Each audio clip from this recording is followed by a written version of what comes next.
Razabani for FightHype.com with me, fresh off the plane from New York. Probably a private jet. Wasn't that bad. I haven't got the dough journey. yet for the transatlantic Sure, private jets. Yeah, but I heard you That's had lumpy. But I heard you had about 2 when meals you on the do plane. that, when you do that, you're a player. Yeah. Yeah. Until then, Delta. But I heard you had a curry on the plane.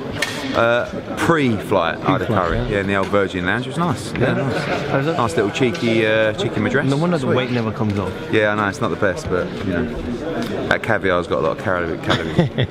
Ed, Haye, Bellew too.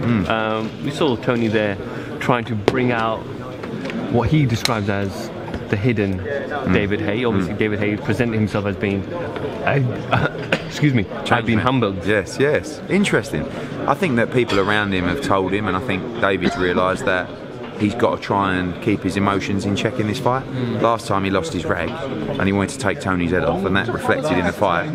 He blew himself out and then he got beat.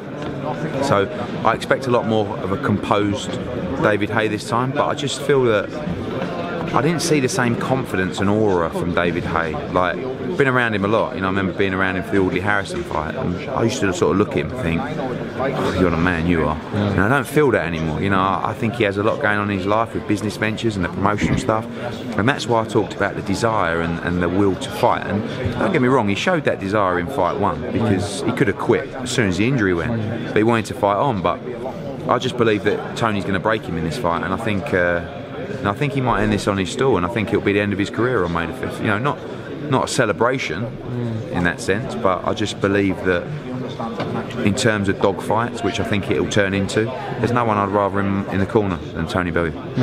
Obviously, David Haye pulled out the rematch in December. That was scheduled for December 17th. We've got obviously the rescheduled fight now.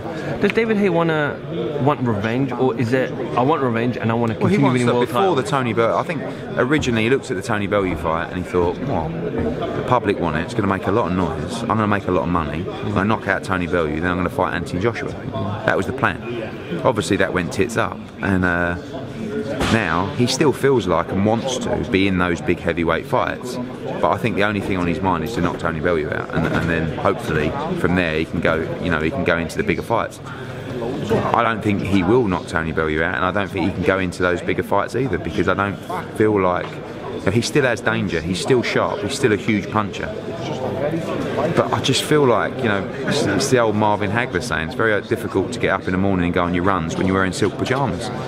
And when that desire goes, when that fighter in you goes, and I'm not sure it's left him completely, but he's got more desire than ever. He wants to win so bad. And I don't know, just something tells me it'll be a different fight. I think David will be trying to set traps and counter punch rather than swinging in and wading in. But Tony's a very clever fighter, massively underrated. Just because he don't look like an Adonis and he's from Liverpool, people think that he's just blagged it. He hasn't blagged it. He's a world-class cruiserweight who's managed to go up to heavyweight and beat David Haye, and I believe he'll do it again on May the 5th.